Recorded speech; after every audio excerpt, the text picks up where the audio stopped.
थे वो स्वयंभू भगवान है। नाम सब तमिल में है तो समझ में आता नहीं, याद नहीं रहता। म्यूट कर लीजिए रतनलाल जी, म्यूट कर लीजिए। श्रीनाथ जी प्रभु, रतनलाल जी आप लोग म्यूट कर लीजिए। श्रीनाथ जी प्रभु आप लोग। तो वहां गए थे, तो उसके अलावा 5 अलग अलग, उसको मिला के 5 उधर गए। फिर आगे एक 16 किलोमीटर का एक जगह था, वहां भी दिव्य देशम था।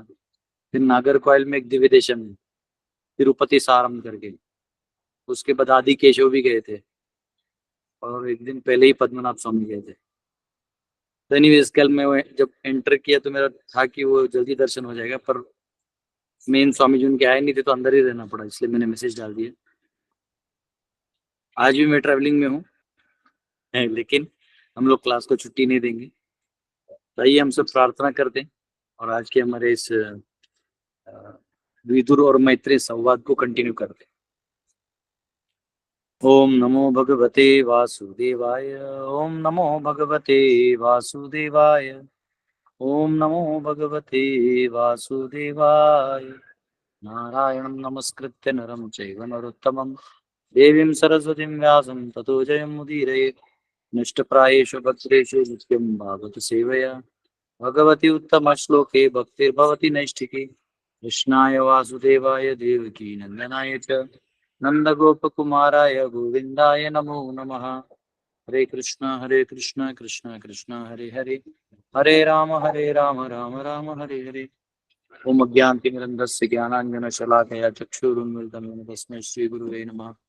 नमामि विष्णुपदाय कृष्णपृष्ठाय भूतले श्रीमते भक्तिवेदान्तस्वामिनिति नाम्नि नमस्ते सरस्वती देवी गौरवाणी प्रचारिणे निर्विशेष शून्यादि पाश्चात्य देशतारिणे।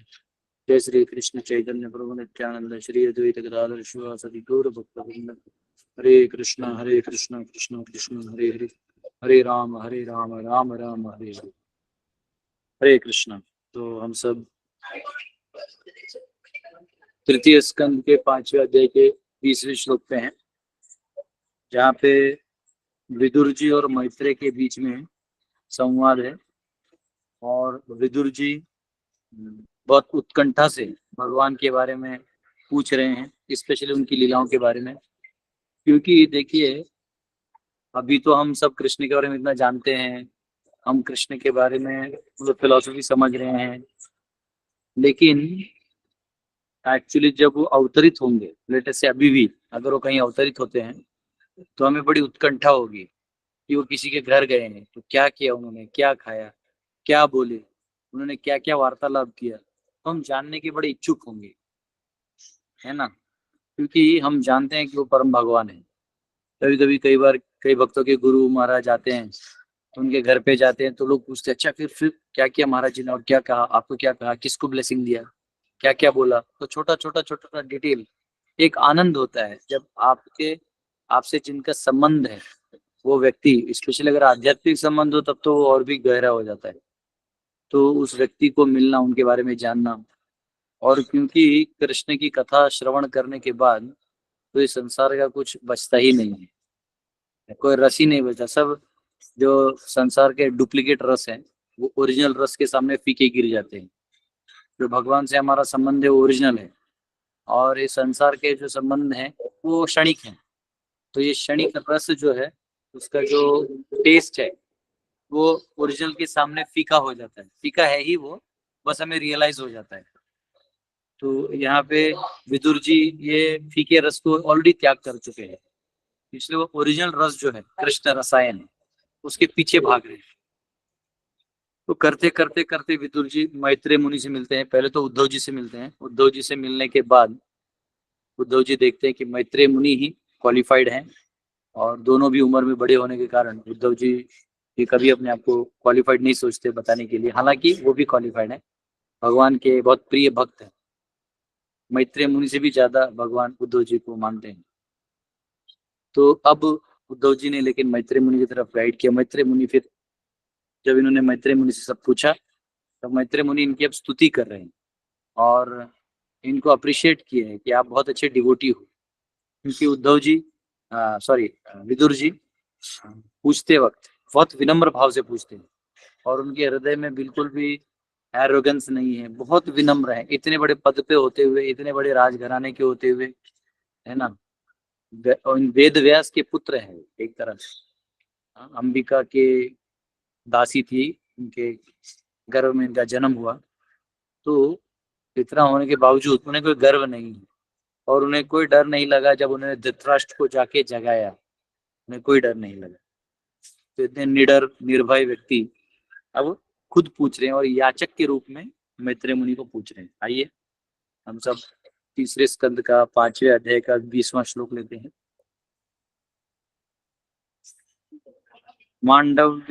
मांडव्य शापाद भगवान प्रजा संयमनो यमः भ्रातु क्षेत्रे भुजिष्यायाम जाता Satyavati सुतात्। I know that you are now Vidura due to the cursing of Mandavya Muni, and that formerly you were King Yamraj, the great controller of living entities. After their death, you were begotten by the son of Satyavati, Vyasdev, in the kept wife of his brother. मैं जानता हूँ कि तुम मांडव्य मुनि के शाप के कारण विदुर बने हो और इसके पूर्व तुम जीवों की मृत्यु के पश्चात उनके महान नियंत्रक राजा यमराज थे। तुम सत्यवती के पुत्र व्यासदेव द्वारा उसके भाई की रखेल पत्नी से उत्पन्न हुए थे। तो यहाँ एक बात देखना है, जब कृष्ण प्रकट हुए हैं तो आपको तो याद है कि कृष्ण ने सभी देवी देवताओं को भी प्रकट होने के लिए कहा था।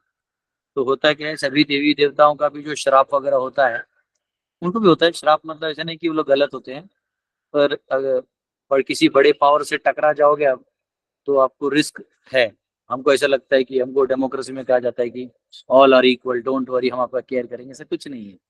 अगर आपने किसी से पंगा लिया तो कुछ ना कुछ तो रिएक्शन आएगा ही आएगा। वो बोलने के लिए डेमोक्रेसी और ये लोग आपको बचाने के वादे करते हैं, पर कोई बचा नहीं पाता है। तो वैसे ही ये संसार में अनादिकाल का नियम है।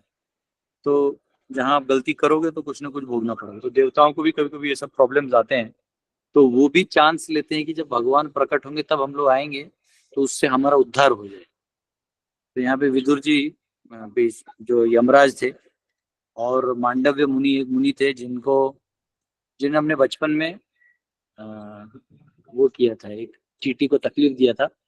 तो क्योंकि उन तकलीफ दिया था तो उनका रिएक्शन कुछ बचा था, परंतु वो मुनि थे तो जनरली वो माफ हो जाता है, क्योंकि जो बचपन का है एनलाइटन होने से पहले जो होता है वो रिएक्शन में आ सकता है, लेकिन एक बार एनलाइटन हो जाए तो वो रिएक्शन में ऐड होता नहीं। तो इसलिए उनको वहां से क्या कहते हैं उसको, एक बार ऐसा हुआ कि उनको दो लोग जो है, दो चोर आए थे मांडव्य मुनि के आश्रम में और कुछ चोरी वोरी हो गया। तो चोरी हुआ तो कुछ तो मांडव्य मुनि को भी वो वहाँ के जो गार्ड्स हैं राजा के वो उठा के लेके चले गए। तो तीनों को दंडित किया जाना था, तो उसमें मांडव्य मुनि को भी जो है मृत्यु दंड की सजा होने वाली थी। मांडव्य मुनि बोले कि मैंने क्या किया है, लेकिन वो दोषी नहीं होने का कोई प्रमाण नहीं था, क्योंकि वो भी वहाँ प्रेजेंट है उस सिचुएशन में। तो फिर उनको जब दंड दिया गया तो दंड देने से जस्ट जब दंड होने ही वाला था तब तक जो है राजा को पता चल गया कि ये तो निर्दोष हैं, तो बच गए। तो उस समय यमराज को उन्होंने शरीर श्राप दिया कि आपको जो है ऐसे शूद्र घर में जन्म लेना पड़ेगा। तो देखिए, देवताओं का दिया हुआ श्राप या बड़े बड़े ऋषि मुनियों का श्राप अंत में आशीर्वाद के रूप में बन जाता है। उनको आशीर्वाद ये हुआ कि उन्हें कृष्ण का दर्शन हुआ और महाभारत जैसे इतने बड़े जो लीला है उस लीला में उन्हें एक रोल प्ले करने का मौका मिला। तो यहाँ पे इसलिए वो कह रहे हैं मैत्रेय मुनि की मैं जानता हूँ आपको, आपके पास आपका ये सिचुएशन है। अब मैत्रेय मुनि क्यों जानते हैं? क्योंकि वो व्यासदेव की कोरोलरी है। वो व्यासदेव के साथ उनका रेगुलर उठना बैठना है, तो अच्छे से जानते हैं। तो व्यासदेव ये के साथ हैं, इसलिए मैत्रेय मुनि सारा जानते हैं। और वो कहते हैं क्योंकि आप बहुत जेन्युइन हो इसलिए आप क्वालिफाइड भी हो, आप यमराज भी हो, आप प्योर डिवोटी हो। यमराज शुद्ध भक्त है क्योंकि उनका काम है जीवों को दंडित करना। इसमें कहा गया ना कि आप जीवों को दंडित करते हो। तो जब व्यक्ति मर जाता है तो मरने के बाद जो शरीर जब छूट जाता है तो उसको प्रेत शरीर मिलता है, जिसमें 1000 गुना संवेदना होती है। जैसे किसी को हम चिमटी ऐसे चींटी काटेंगे तो थोड़ा दर्द होता है, उसमें 1000 गुना होता है। तो वो प्रेत शरीर को लेके यमराज यमपुरी में दंड देते रहते हैं जब तक उसका कुछ कुछ कर्म खत्म ना हो जाए। कुछ कर्मों का कोटा तो खत्म करना पड़ेगा, तब आगे जाके उसे माफ किया जाएगा। तो ये कह रहे हैं कि आप उन जीवों को दंडित करते हैं ताकि वो सबक सीखें। दंडित क्यों किया जाता है? क्योंकि आप कई जगह इंसेंसिटिव रहते हैं, आपको लगता है यार एवरीथिंग इज ओके, मैंने कर दिया, हाँ क्या कौन बिगाड़ लेगा। तो फिर वहां पे आपको दंडित करके पता जाता है कि आपका बिगाड़ा जाएगा। ऐसे हम कोई नियम कानून तोड़ दें, ट्रैफिक लाइट हम लोग तोड़ दें, तो आगे एक रहते हैं सीटी मारते हैं, अंदर आओ चलो, पूरा फाइन मारते हैं आपको अच्छे से। तो आपको लगता है कि आगे कोई नहीं, मैं सिग्नल तोड़ दूंगा। तो उसी प्रकार इस संसार के कुछ नियम हैं, इनको आप तोड़िएगा तो आप ऐसा मत सोचे कि आपको छूट जाइएगा, है ना। अगर आपने जो रोल का रिस्पॉन्सिबिलिटी लिया है वो मरते दम तक पालन करना पड़ेगा। कल भी हम एक स्टूडेंट की शादी में गए, एक अच्छा चीज लगा मुझे, मैंने पहली बार देखा। पहली बार मैंने साउथ इंडियन विवाह लाइव देखा, वरना वो मूवीज में दिखाते हुए देखा था। तो वो टेम्पल में जब गए तो पहले तो भगवान का आशीर्वाद लिया, और वहाँ जो भगवान है वो गुरु के रूप में है, एकदम राजा के रूप में और गुरु के रूप में बैठे रहते हैं। तो उनसे परमिशन लिया। फिर जब वरमाला डालना था तो वो लड़का अपने माँ को पूछा, माँ डालूं? पिताजी को पूछा, मैं डालूं? वहाँ के जो लोकल ब्राह्मण गुरु थे उन लोगों से पूछा, फिर हम लोग भी थे, हम सभी पूछा। हम बोले अब डिसाइड कर लिया तो डाल दो। तो ये एक परमिशन लेने का तरीका है, ये रिस्पॉन्सिबिलिटी है। ये कोई ये नहीं कि हाँ अब तू मेरे साथ रहेगी, मैं तेरे साथ रहूंगी, तेरा प्रॉपर्टी मेरा होगा, ऐसा कुछ नहीं है। ये सब सेकेंडरी है, ये सब काउंट ही नहीं होता। विवाह एक केवल सिंपल रिस्पॉन्सिबिलिटी है। उसी प्रकार माता बनने का रिस्पॉन्सिबिलिटी, पिता बनने का रिस्पॉन्सिबिलिटी, हर चीज का एक रिस्पॉन्सिबिलिटी है। अगर किसी के यहाँ आप काम कर रहे हो, उसका आप सैलरी ले रहे हो, तो उसको लॉयल रहने का रिस्पॉन्सिबिलिटी। ये सारी रिस्पॉन्सिबिलिटीज में अगर आपने कहीं भी छुट्टी मार दी तो आपको उसका दंड मिलता है, क्योंकि एक्चुअली आपने कहीं ना कहीं सेल्फिशनेस को आगे बढ़ाया और सेल्फलेसनेस को किल किया, तो दंड वहां पे मिलता है। 21वां श्लोक। भवान् भगवतो नित्यं सम्मतः सानुगस्यः यस्य ज्ञानोपदेशाय मादिशत् भगवान् व्रजन्। Your good self is one of the eternal associates of the Supreme Personality of Godhead, for whose sake the Lord, while going back to his abode, left instructions with me. तो यहाँ वो कह रहे हैं आप भगवान के नित्य संगियों में से एक हैं, जिनके लिए भगवान अपने धाम वापस जाते समय मेरे पास उपदेश छोड़ गए हैं। तो उनको यमराज जी को इतना महान स्थान दिया है। मैत्रेय मुनि कह रहे हैं कि भगवान आपको इतना याद कर रहे हैं।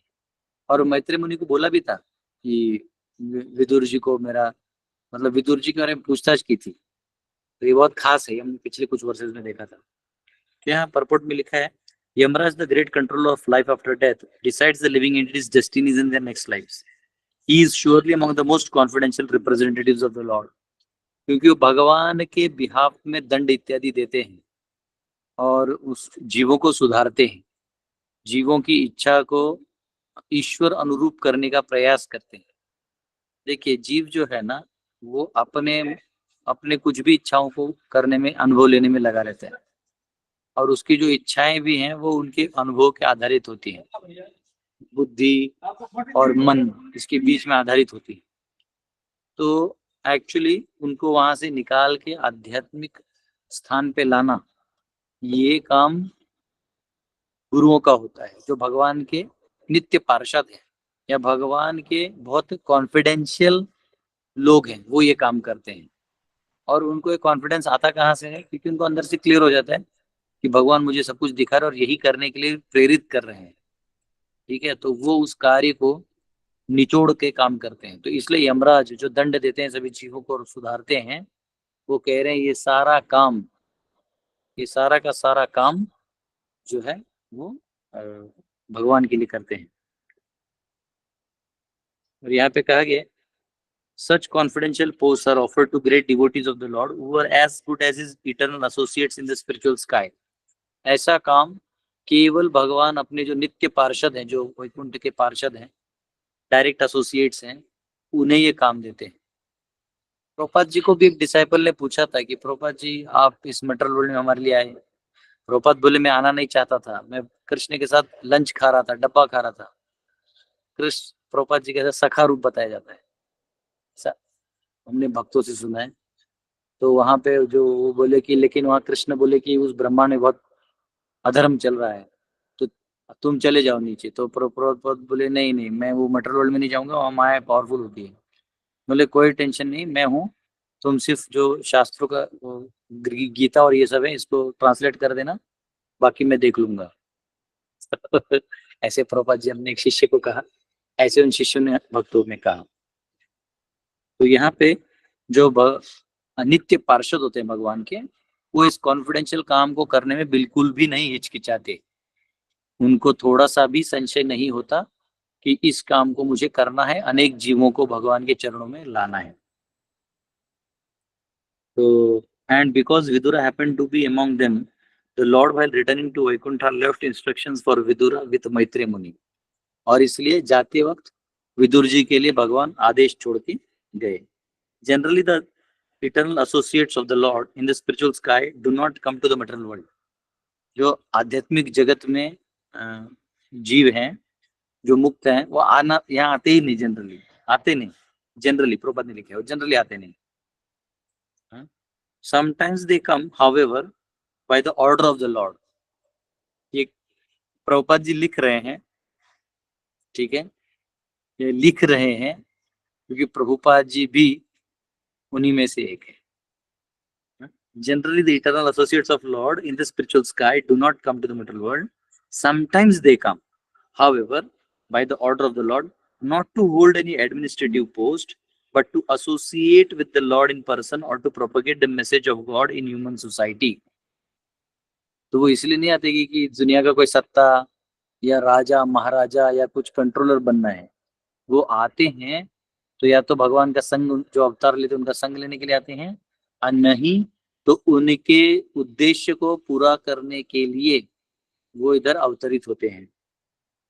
ठीक है, such empowered representatives are called shaktyavesha avatars और incarnations invested with transcendental power of attorney. और ऐसे लोगों को शक्त्यावेश कहा जाता है जो भगवान की इच्छा के लिए आते हैं, और ऐसे लोगों को शक्त्यावेश अवतार कहा जाता है। ऐसा देखा है, शक्त्यावेश अवतार यानी क्या, जब जीव भगवान की इच्छा को पूरी करने के लिए 100% अपना लगा देता है, तो उसमें फिर भगवान अलग शक्ति प्रवेश करवा देते हैं खुद की, जिसकी वजह से वो ऐसे अद्भुत कार्य कर देता है जो सामान्य जीवों के लिए भी संभव नहीं है। वो अचिंत्य शक्ति के माध्यम से वो बहुत अच्छे अच्छे काम कर लेता है और भगवान उसे प्रदान करते हैं, इसलिए उसको कहते हैं शक्ति आवेश, शक्ति आवेश अवतार। प्रभुपाद जी लिख रहे हैं, मतलब ऑब्वियसली इसका कोई श्लोक है नहीं, ये मानना है कि प्रभुपाद खुद उस लेवल के भक्त हैं। 3.5.22 22वां श्लोक। अतते भगवन् लीला योग मायो गुरु ब्रह्मितः विश्वस्थिति अद्भुत अद्भुत उद्भवान्तार्थः वर्णयामि अनुपूर्वशः पूर्वशः। I shall therefore describe to you the pastimes by which the personality of Godhead extends his transcendental potency for the creation, maintenance and dissolution of the cosmic world as they occur one after another. अतएव मैं आपसे उन लीलाओं का वर्णन करूंगा जिनके द्वारा भगवान विराट जगत के क्रमबद्ध सृजन, भरण पोषण तथा संहार के लिए अपनी दिव्य शक्ति का विस्तार करते हैं। तो अब जो है, जिस योग माया शक्ति से भगवान ये क्रिएट करते हैं, भगवान जब योग निद्रा में होते जो क्रिएशन बनता है वो ये क्रिएशन तो कैसे काम करते हैं वो भी आएगा। कल वैसे मेरा सौभाग्य था इस विवाह में, जो कल मैं गया था, गिर प्रशांत प्रभु, राधा माधव प्रभु भी आए थे। ये दो बड़े कॉस्मोलॉजी के जानकार हैं। फ्लैट अर्थ राउंड अर्थ को लेके थोड़ा डिबेट हमने छेड़ दिया था। बाकी क्रिएशन प्रभु जी ने बहुत अच्छा समझाया। प्रभु जी ने कुछ अच्छे टिप्स बताए, तो उसको हम और अच्छे डिटेल से करके आपको किसी दिन बताएंगे। मेरा प्लान था कल उनको लाइव लाने का, लेकिन मंदिर में मोबाइल अलाउड नहीं था, और जिस टाइम में हम 7:15 बजे निकल के बाहर आना था, तो वो हम निकले ही 9:30-10 बजे। तो इसलिए somehow नेक्स्ट टाइम। 23वां श्लोक। भगवान एक आसेदम अग्र आत्मनां विभुः आत्मेच्छानुगतवात्मा नानामत्युपलक्षणः। The personality of Godhead, the master of all living entities, existed prior to the creation as one without a second. It is by his will only that creation is made possible, and again everything merges in him. The Supreme Self is symptomized by different names. तो यहाँ कहा गया है, समस्त जीवों के स्वामी भगवान सृष्टि के पूर्व अद्वय रूप में विद्यमान थे।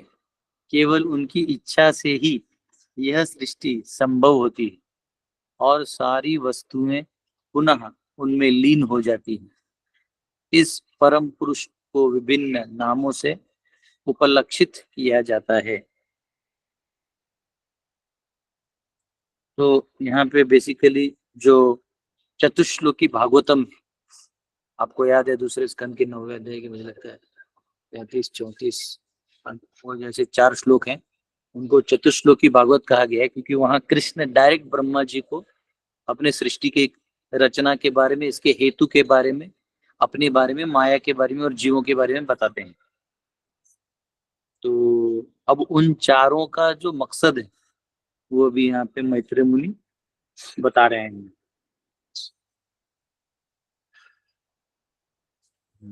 तो यहाँ पे प्रवर लिखते हैं, although they have no access to Srimad Bhagavatam, the followers of Mayavad impersonal school sometimes screw out an imaginary explanation of the original 4 verses, but we must accept the actual explanation given here by Maitreya Muni, because he is along with Uddhava personally heard it directly from the Lord.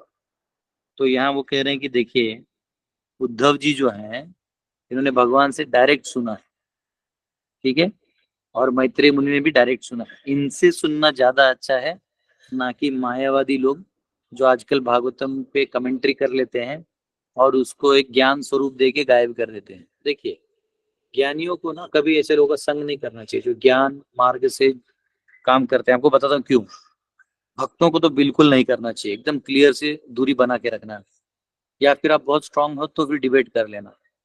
बताता हूँ क्यों।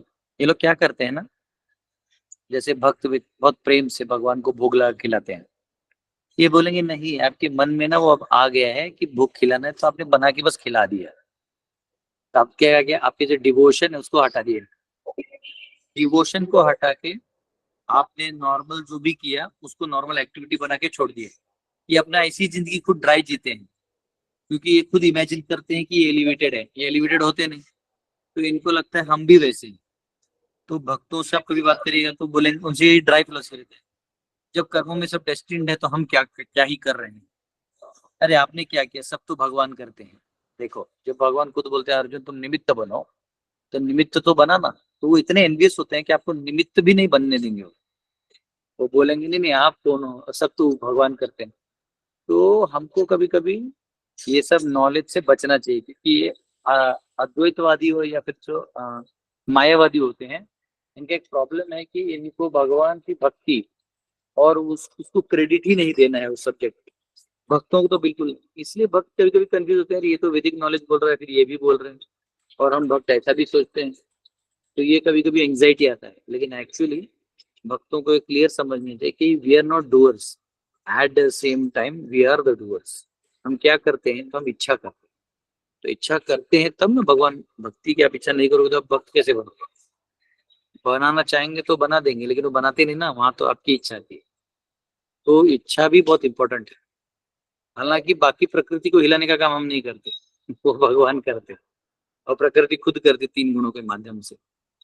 तो यहाँ पे जो credit है वो देने से वो जलते हैं, एनवियस होते हैं, वो भगवान से ही एनवियस होते हैं। जब भगवान को ही मनुष्य बना दिए है और उनको माया में डाल दिया है कि कृष्ण भी माया में थे, तब वो आपको क्यों छोड़ेंगे।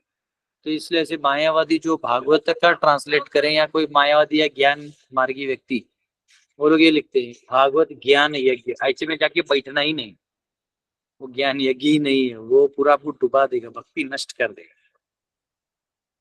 तो यहाँ पे वो कह रहे हैं कि उनको कुछ पता होता नहीं, तो वो क्या करते हैं, ये जो चतुश्लोकी है इसको वो अपना ही कोई मतलब दे देते हैं, ठीक है। और वो कहते हैं कि ये 4 श्लोक ही इंपॉर्टेंट है और अब बाकी कुछ नहीं।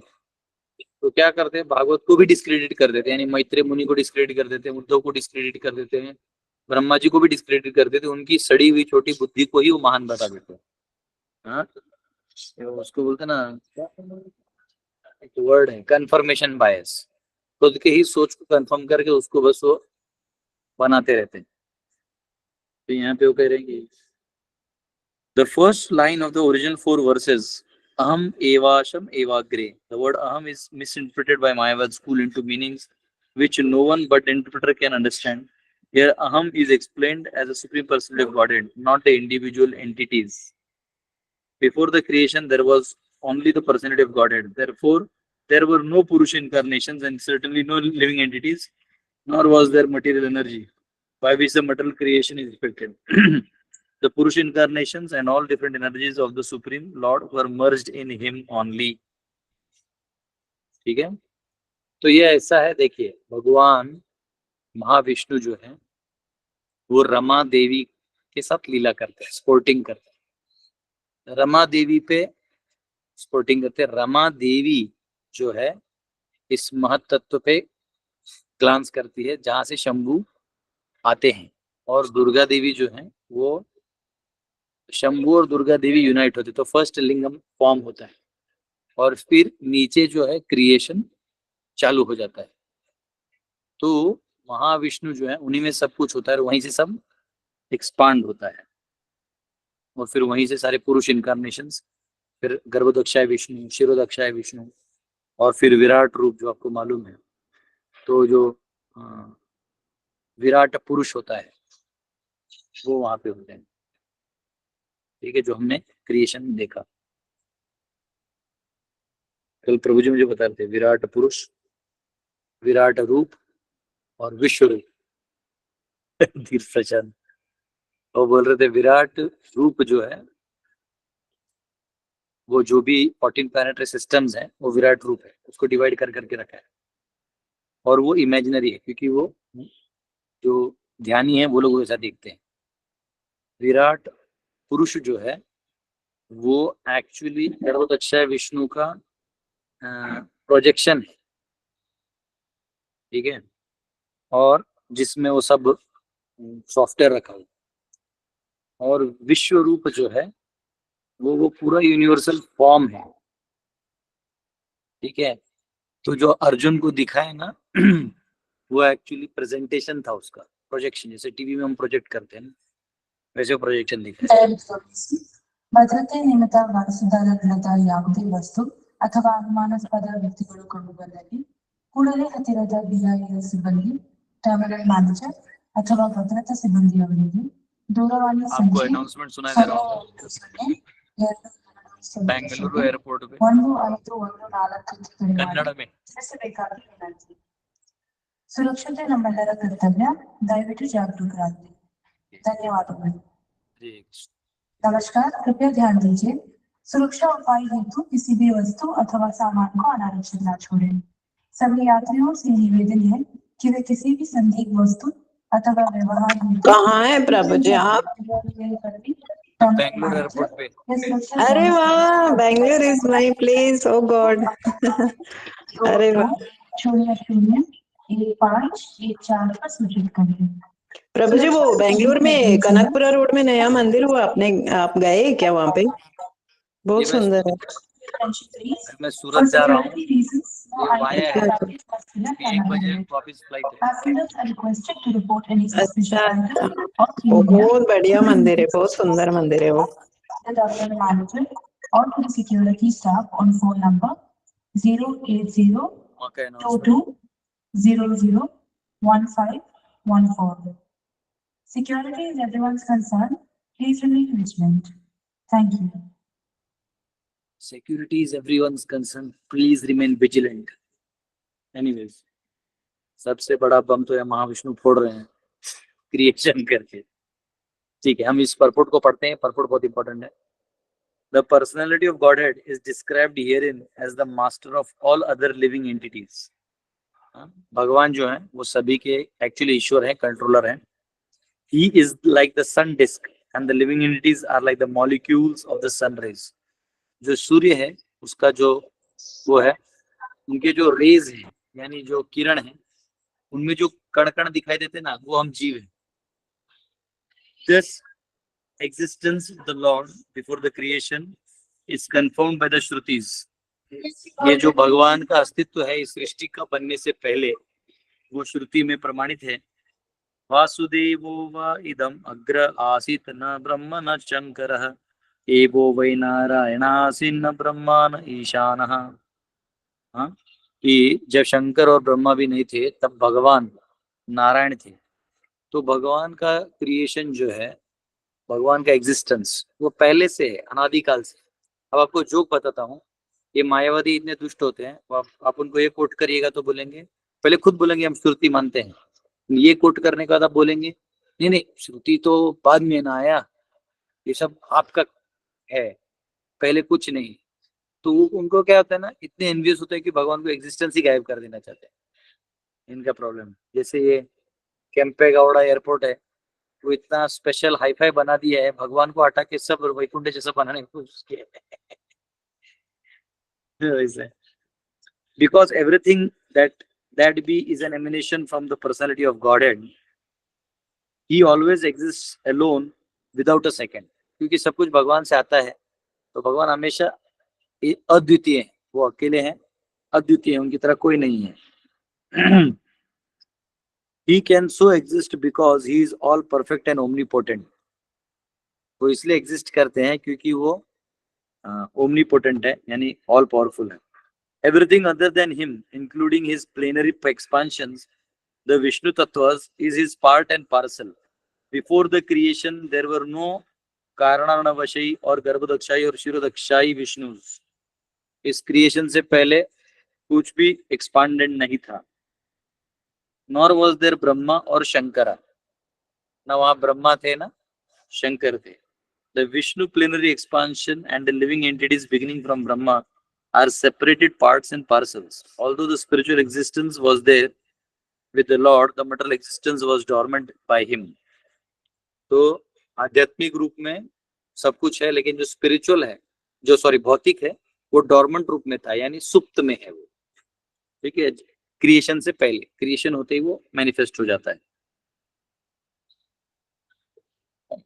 Okay. By his will only is the material manifestation done and undone. उनकी ही इच्छा से ये सृष्टि बनती है और फिर वो गायब भी हो जाती है. जैसे मकड़े का जाला है ना, मकड़ा बिनता है फिर अंदर ले लेता है. The diversity of Vaikuntha Loka is one with the Lord, just as the diversity of soldiers is one and the same as the king. जो वैकुंठ में अलग अलग प्रकार के लोग हैं वो डाइवर्सिफाइड हैं और अलग अलग गुणों से हैं. जैसे राजा के सिपाही होते हैं, अलग अलग ताकतों से विभूषित होते हैं. As explained in Bhagavad Gita 9.7, the material creation takes place at intervals by the will of the Lord, and in the periods between dissolution and creation, the living entities and the material energy remain dormant in him. ठीक है, तो वो जो जब creation समाप्त हो जाता है तो सभी जीव उनमें वापस समाहित हो जाते हैं. तो यहाँ आता है सर्वभूतानि कौन्तेय प्रकृतिं यान्ति मामेकाम् कल्पक्षये पुनस्तानि कल्पादो विसृजाम्यहम्. O son of Kunti, at the end of millennium, all material manifestations enter into my nature, and at the beginning of another millennium, by my potency, I create them again. मैं पुनः पुनः उन्हें रचता हूँ. ठीक है, तो इस प्रकार क्रिएशन को समझा रहे हैं स्पेशली मैत्रेय मुनि क्रिएशन को समझाना चालू कर दे रहे हैं कि भगवान अकेले थे, तो उससे पहले कुछ भी नहीं था। फिर उन्होंने मैनिफेस्ट करना चालू किया तो सारे पुरुष अवतार आए, ये क्रिएशन आया, इसका पर्पस आया। तो आगे और भी समझाने वाले हैं, कल से हम क्रिएशन का पार्ट देखेंगे। ये थर्ड लेवल क्रिएशन समझाते हैं। मैत्रेय मुनि क्या करते हैं, ब्रह्मा जी जब समझाते हैं तो ब्रह्मा जी शक्ति और इस सब चीजों को देखते हैं, तो वो जो है ब्रह्म स्वरूप समझाते हैं, वही क्रिएशन को, विश्व रूप और विराट रूप को भी। और जब वापिस एक बार क्रिएशन समझाते हैं तो परमात्मा स्वरूप की कैसे विभूति हर चीज में भगवान विराजमान है। और अब मैत्रेय मुनि जो समझाएंगे वो भगवान स्वरूप में समझाएंगे कि कैसे भगवान से सब चीज का कनेक्शन है। तो इस तरह अभी बातें आएंगी। हरे कृष्णा, बहुत बहुत धन्यवाद आपका। एक आधा 2 क्वेश्चन है तो ले लेंगे। मैं बहुत नीचे तामझाम है तो वहां लेक्चर दे नहीं सकता, इसलिए बस 2 कुर्सियों के बीच में अपना कैमरा डाल के बोला। ऑलरेडी 2 दिन डांडी हो गए, मुझे लगता है 2 दिन नहीं, कल का डांडी हो गया, फिर उसके एक दिन पहले भी डांडी हुआ था। ज्यादा डांडी मारना अच्छा नहीं। ये सुप्रभा माता,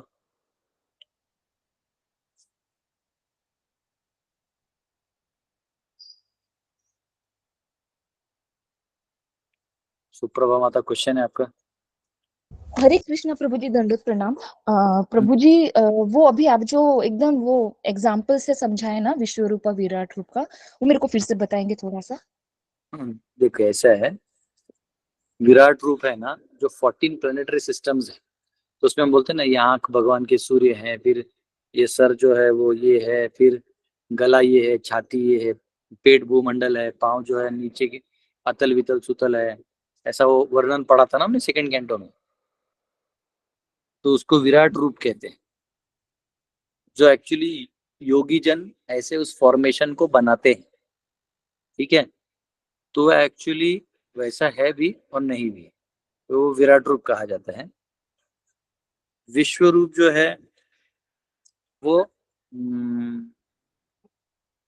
विराट रूप, विश्व रूप और तीसरा क्या था, विराट पुरुष। तो विराट पुरुष जो है इसमें सारा सॉफ्टवेयर रखा हुआ है, यानी जो भी हम करते हैं, जैसे हम हाथ उठाते हैं तो हाथ उठाने का जो सॉफ्टवेयर है वो उधर है, तब इधर है। अगर उसमें हाथ उठाने का नहीं है तो फिर वो नहीं उठा पाते।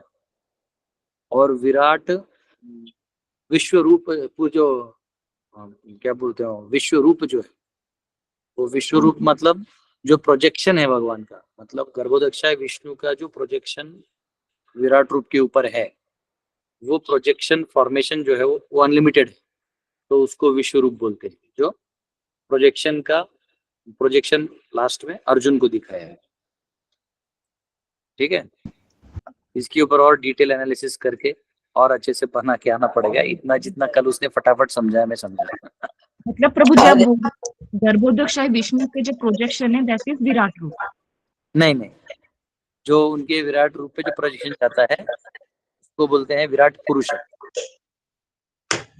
विराट रूप पे प्रोजेक्शन इज इक्वल टू विराट रूप अभी दिखा तो स्क्रीन पे विराट रूप दिखाना, पीछे वाला फोटो दिखाओ। हाँ, ये वाला, ये विराट रूप है जिसमें 40 प्लैनेटरी सिस्टम का डिस्क्रिप्शन अगर आपने पढ़ा होगा, सिस्टम्स हैं वो सब डिवाइडेड है। नागवेणी माता थोड़ा म्यूट करिए। तो वो 14 प्लैनेटरी सिस्टम्स जो हैं वो उस फॉर्मेशन में जो भगवान का स्वरूप दिखाया गया है, जो हमने सेकंड कैंड में पढ़ा था, आपको याद होगा, वो विराट रूप है। इसके ऊपर जब गर्भोदक्षाय विष्णु का प्रोजेक्शन गिरता है तो बन जाता है विराट विश्व रूप। नहीं, हाँ, विराट पुरुष, विराट पुरुष विश्व रूप होता है जब वो इस यानी वो होता है, सॉरी, विराट पुरुष होता है जो सारे सॉफ्टवेयर करता है, और विश्व रूप होता है जब वो पूरे प्रोजेक्शंस मैनिफेस्ट होते हैं, जब एक साथ सब दिखाई देता है। इतना भी पता है, बाद में उसको ही खुद बुला लूंगा, वो और समझा देगा। वो बहुत टेक्निकल समझा रहा था, इधर इधर उधर उधर वो फटाफट रेफरेंसेस देके, लेकिन वो क्या है ना, अपना सॉफ्टवेयर किसी को देता नहीं। तो उसने अच्छा बनाया है, वो किसी को शेयर नहीं करता धीरे। पर ठीक है, उससे मैं थोड़ा थोड़ा लेके ट्राई करेंगे। ठीक है, अभी हरे जितना Krishna. Thank you so much Prabhu ji. Hare Krishna Prabhu ji, दंडवत प्रणाम। प्रभु जी, विराट रूप ईश्वर रूप का डिफरेंस क्या है? जो यशोदा माता को दिखाता है अभी तो वो बताया ना, वो विश्व रूप है ना? अभी बताया ना, अभी जो मैंने बताया सुना आपने? हाँ, नहीं बस उतना ही मुझे मालूम। ठीक है, उससे ज्यादा हम लोग बाद में रिसर्च करके स्टडी करेंगे, थोड़ा मुझे नोट्स बनाने पड़ेंगे। ओके ओके प्रभु, ओके। हरे कृष्ण। ये सुरेंद्र प्रभु। हरे कृष्णा प्रभु, दंडवत प्रणाम। हाँ, यस। मायावादी किसको समझे हम? हाँ प्रभु, आपने मायावाद के बारे में बताया है ना, मायावादी किसे समझे हम? क्या पहचान है उनकी? जनरली ये लोग क्या करते हैं, शास्त्रों में भगवान की महिमा यानी उनकी लीलाओं का महिमा इनको ये गाते नहीं। इनका मानना है कि भगवान भी माया में थे, कृष्ण जब आए वो माया में थे, और वो एक जीव थे जो अनेक जन्मों से अपने कॉन्शियसनेस को एडवांस करते गए और पुरुषों में उत्तम हो गए, इसलिए उनको पुरुषोत्तम कहा गया है। और इसलिए भक्त जो ब्रह्म है उसने उनके अंदर प्रवेश करके गीता बोला। तो एक्चुअली वो कहते हैं कि कृष्ण ने गीता नहीं बोला। तो ऐसे लोग क्या करते हैं, फिर भागवत को और अन्य ग्रंथों को वो जब इंटरप्रेट करते हैं तो कुछ न कुछ अपने तरीके से ज्ञान मार्ग से उसको इंटरप्रेट कर देते हैं, इसलिए उनको मायावादी कहा जाता है। तो जनरली शंकराचार्य के जितने फॉलोअर्स हैं वो मायावादी है, इसलिए वो लोग समाज शास्त्र और बाकी पे बोल देते हैं थोड़ा बहुत, वर्ण व्यवस्था पे, पर अध्यात्म शास्त्र में वो कुछ ज्यादा बोल नहीं पाते। Thank you Prabhu. Yes, Harinder माता। हरे कृष्णा प्रभु जी। प्रभु जी, जो भगवान के जो नाम है मधुसूदन, ऋषिकेश, ये कीर्तन नाम है। अगर जैसे हम जप किसी को ऐसे जपें तो क्या वो हमें सहायता करेंगे उस रूप में? सहायता क्या चीज का चाहिए? नाम तो नाम है, भगवान का नाम प्यार से पुकारिए, सहायता तो बाई प्रोडक्ट है, ऐसे ही आ जाएगा। और जैसे प्रभु जी हमें दुख, जैसे दुखालय में ये तो हम जैसे असल में अभी पहले तो हमें जब दुख लगना शुरू हो जाता है कि नहीं नहीं बहुत हो गया, तो फिर अभी हम इसी चीज के स्तर पर हैं कि अभी हम दुखों से भाग रहे हैं, भगवान के प्रेम में अभी नहीं पड़ रहे हैं। वो कैसे पढ़ेंगे, मतलब वो चीज कैसे आएगी?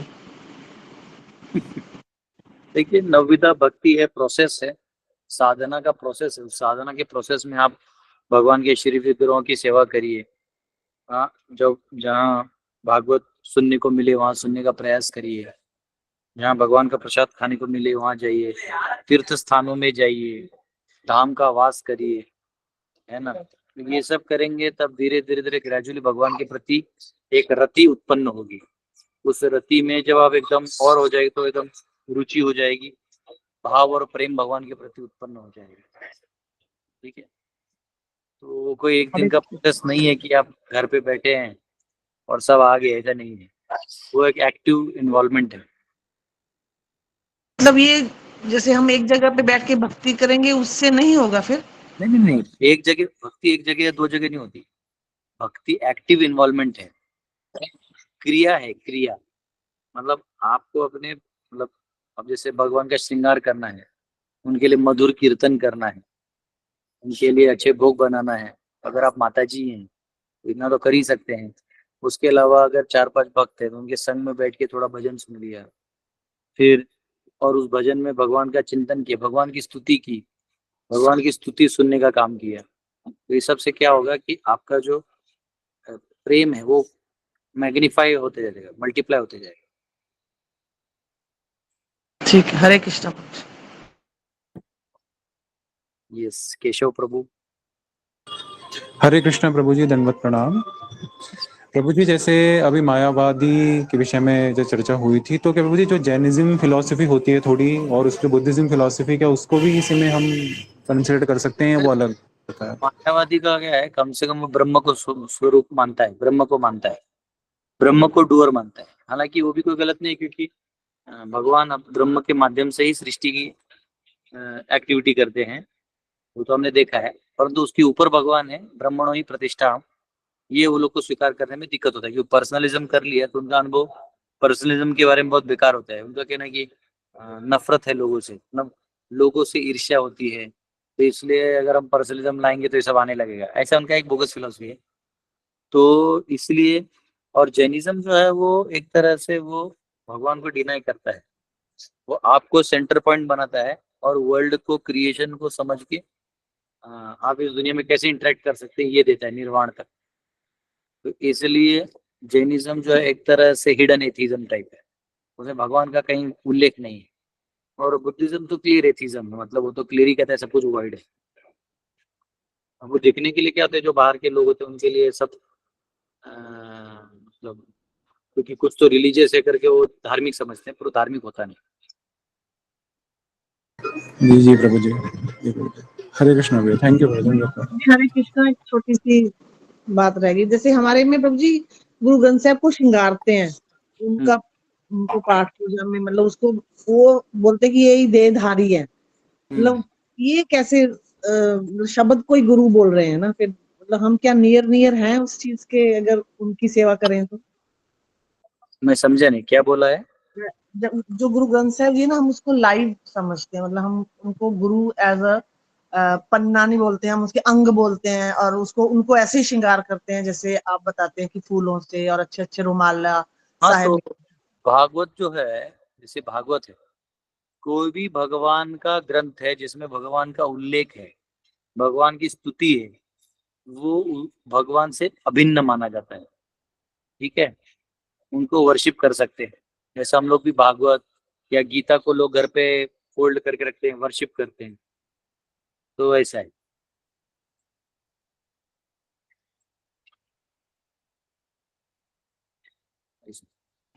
हरे कृष्ण भक्त।